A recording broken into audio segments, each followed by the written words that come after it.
Assalamualaikum warahmatullahi wabarakatuh. Bagaimana kabar kalian anak-anak? Buningrum harap kalian dalam keadaan sehat walafiat tanpa kekurangan suatu apapun. Di kelas 9, bab 1, kalian akan mempelajari teks laporan percobaan. Tujuannya agar kalian bisa menulis segala laporan terkait percobaan yang sudah pernah kalian lakukan. Nah, siapa tahu di antara kalian nanti akan menjadi seorang peneliti, sehingga kalian bisa membuat laporannya. Di bab ini, kalian akan mempelajari pengertian, ciri-ciri, dan informasi dalam teks laporan percobaan.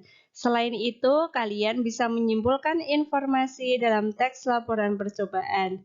Dan kalian juga mengetahui struktur sistematika dan kaidah kebahasaan dalam teks laporan percobaan. Nah, yang terakhir, kalian bisa menyusun teks laporan percobaan dengan baik dan benar. Untuk pengertian, ciri-ciri, dan informasi dalam teks laporan percobaan, kalian perhatikan bunyi. Nah, pengertian teks laporan percobaan adalah teks yang berisi paparan data secara rinci, hasil praktik, pengamatan, dan penelitian. Teks laporan percobaan ditulis berdasarkan percobaan data setelah pengamat selesai melakukan percobaan atau penelitian. Kegiatan percobaan atau penelitian ini digunakan untuk memperoleh pengetahuan dalam bidang ilmu alam, psikologi, atau sosial. Sedangkan ciri-ciri laporan teks percobaan adalah 1. Teks laporan percobaan disusun berdasarkan hasil percobaan, pengamatan, atau penelitian disertai pemecahannya. 2. Pembahasan masalah teks laporan percobaan dikemukakan secara objektif sesuai realitas atau fakta dan kebenarannya dapat diuji. 3. Teks laporan percobaan disusun berdasarkan struktur isi teks secara runtut dan sistematik. 4. Teks laporan percobaan merupakan bahasa ilmiah baku, jelas, komunikatif, dan logis, sehingga tidak terbuka kemungkinan adanya ambiguitas, ketaksaan, atau kerancuan. 5. Teks laporan percobaan ditulis dengan data lengkap sebagai pendukung laporan. 6. Teks laporan percobaan dibuat menarik dan interaktif. Dan yang terakhir, 7. Teks laporan percobaan menuntaskan masalah-masalah yang dimunculkan secara terperinci. Di dalam teks laporan percobaan, kita dapat menemukan informasi dengan cara mencari 5W1H atau adik simbah. Yang pertama, what atau apa. Apa judul, objek percobaan, alat, bahan, dan simpulan atau hasil percobaan. Who, siapa, itu merupakan pelaku percobaan. Why, mengapa, atau tujuan dari percobaan. When, atau kapan, adalah waktu percobaan. Where, di mana, adalah tempat percobaan. Dan yang terakhir, how, bagaimana, yaitu langkah percobaan.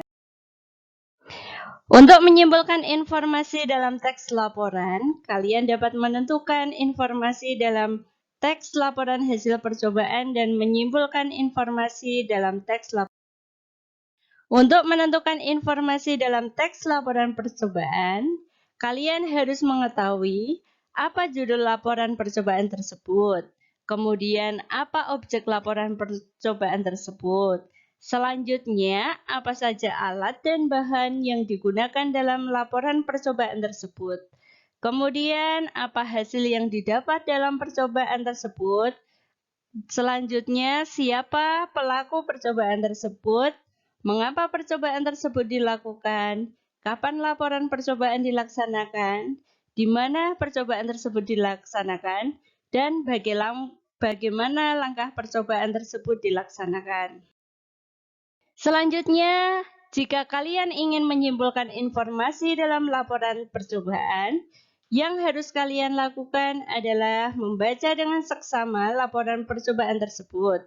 Kemudian kalian dapat mencatat setiap informasi yang terdapat dalam laporan percobaan atau 5W1H atau juga biasa disebut dengan adik simbah. Selanjutnya, berdasarkan informasi tersebut, simpulkan informasi dari laporan tersebut. Pilih kosakata baku dan susun dengan gaya kalimatmu sendiri. Ingat, tetap gunakan kalimat efektif dan kosakata. Selanjutnya, kalian akan mempelajari struktur, sistematika, dan kaidah kebahasaan teks laporan percobaan. Struktur teks laporan percobaan ada dua macam. Yang pertama adalah umum, klasifikasi, pernyataan. Di sini kalian menentukan klasifikasi aspek dari suatu yang akan dibahas secara umum. Selanjutnya, struktur yang kedua adalah uraian, yang menggambarkan sesuatu yang dibahas secara terperinci, bagian per bagian, kebiasaan atau kebutuhan, penggunaan bahan dan alat, perilaku alamiah, dan khusus. Di dalam sistematika laporan percobaan, ada yang harus kalian pelajari dan disusun secara sistematis. Yang pertama adalah judul, kemudian kedua objek, 3 pelaku percobaan, 4 tujuan dan waktu percobaan, 5 tujuan, 6 bahan atau alat, 7 langkah, 8 hasil laporan percobaan, 9 simpulan, dan 10 terakhir adalah daftar pustaka. Untuk menyusun teks laporan percobaan, kalian harus memenuhi kaidah kebahasaan berikut. Yang pertama adalah memperkenalkan aspek umum atau kelompok atau generik. Yang kedua, menggunakan kata tugas hubungan logis. Selanjutnya, 3, menggunakan kalimat efektif. 4, menggunakan kata kerja aktif untuk menggambarkan proses dan aksi. 5, menggunakan kata serapan atau istilah khusus sesuai bidang ilmu yang berkaitan dengan objek yang diamati. 6, tidak ada urutan waktu, yang ada adalah urutan kegiatan. Menggunakan kata benda dan frasa benda dibandingkan kata ganti orang. Dan yang terakhir, biasa disertai dengan foto, diagram, atau tabel untuk memperkuat hasil. Dan terakhir, kalian diharapkan dapat menyusun teks. Untuk menyusun teks laporan percobaan, ada beberapa langkah yang harus kalian perhatikan. Yang pertama adalah menentukan judul laporan sesuai dengan objek yang diamati atau diteliti.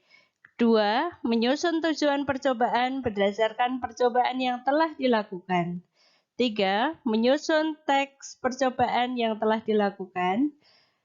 Keempat, menggunakan bahasa sesuai pedoman umum ejaan bahasa Indonesia yang baik dan benar. Langkah terakhir yang harus kalian lakukan adalah menyunting teks laporan percobaan yang telah kalian susun.